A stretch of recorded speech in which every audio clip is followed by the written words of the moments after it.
నమస్తే. తెలంగాణ రైతులకు రాష్ట్ర ప్రభుత్వం మరో శుభవార్త చెప్పింది.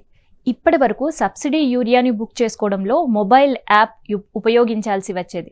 అయితే స్మార్ట్ ఫోన్ లేకపోవడం లేదా యూరియా యాప్ని ఉపయోగించడం రాకపోవడం వల్ల ఇబ్బందులు పడుతున్న వాళ్ళు రైతులు.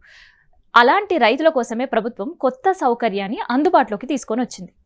ఇకపై రాష్ట్ర వ్యాప్తంగా ఉన్న మీ సేవా కేంద్రాల ద్వారా కూడా యూరియా బుకింగ్ చేసుకునే అవకాశం కల్పించింది. ఈ కొత్త విధానం ఎలా పనిచేస్తుంది? రైతులకి ఏ పత్రాలు తీసుకొని మీ సేవా సెంటర్లకు వెళ్ళాలి? బుకింగ్ చేసిన తర్వాత ఎంత సమయానికి యూరియా తీసుకోవచ్చు? ఇలాంటి పూర్తి వివరాలు తెలుసుకుందాం.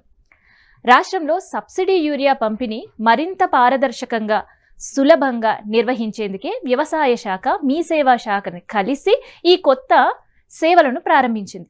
మొబైల్ యాప్ ఉపయోగించుకోవడం వల్ల రైతులకు ఇకపై సమీపంలోని మీ సేవా కేంద్రానికి వెళ్ళి యూరియాని చాలా సులభంగా బుక్ చేసుకోవచ్చు. ఈ సేవను పొందాలంటే రైతులు పట్టా పాస్బుక్లని PPB నంబర్తో మీ సేవా కేంద్రానికి సందర్శించాలి. అక్కడ మీ సేవా ఆపరేటర్కి రైతు భూమి, పంట వివరాలు ఆన్లైన్లో నమోదు చేస్తారు. అనంతరం రైతు తనకి అనుకూలమైన ఎరువు డీలర్లను ఎంపిక చేసుకునే అవకాశం కల్పిస్తారు. అవసరమైతే యూరియా సరిపడా బుకింగ్ చేసుకోవడానికి ఈ ప్రక్రియ రైతుకి నమోదుకి మొబైల్ నంబర్ వచ్చేలా OTP ధృవీకరించాల్సిన తర్వాతనే బుకింగ్ ID జారీ అవుతుంది. ఈ సేవ కోసం కేవలం ₹10 సేవ రుసుము మాత్రమే చెల్లించాల్సి ఉంటుంది. రైతులు పొందే బుకింగ్ ID బుకింగ్ చేసుకున్న తేదీ మినహాయించి 48 గంటల పాటు మాత్రమే చెల్లుబాటు అవుతుంది.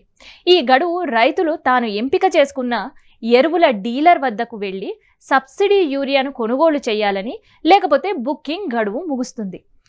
అధికారులు మరో ముఖ్యమైన విషయాన్ని కూడా గుర్తుకు చేస్తున్నారు. రైతు పట్టాదారుల పాస్బుక్ అనుసంధానమైన మొబైల్ నంబర్ని తప్పనిసరిగా యాక్టివ్గా ఉంచుకోవాలి. ఎందుకంటే OTP అదే నంబర్కి వస్తుంది. అలాగే సబ్సిడీ యూరియా బుకింగ్ కోసం అధికారిక యాప్ లేదా మీ సేవా కేంద్రాలకు మాత్రమే ఉపయోగించుకోవాలి. ఎలాంటి సందేహాలున్నా మీ సమీప వ్యవసాయ విస్తీర్ణ అధికారి అంటే AEO లేదా MAO సంప్రదించాలి. మొత్తానికి స్మార్ట్ ఫోన్ లేకపోవడం వల్ల లేదా యాప్ వాడడం రాక యూరియా బుకింగ్లో ఇబ్బందులు ఎదుర్కొంటున్న వేలాది మంది రైతులకి ఈ కొత్త మీ సేవ ఎంతో ఉపయోగపడుతుంది. కాబట్టి రైతులకి తమ పట్టా పాస్బుక్ నంబర్ నమోదు, మొబైల్ నంబర్ సమీప మీ సేవా కేంద్రానికి సందర్శించాలి. సులభంగా యూరియా బుకింగ్ చేసుకోవాలి. అయితే ఈ బుకింగ్ చేసుకున్న తర్వాత 48 గంటల గడువులోపు తప్పనిసరిగా యూరియా కొనుగోలు చేయాలని గుర్తుంచుకోండి.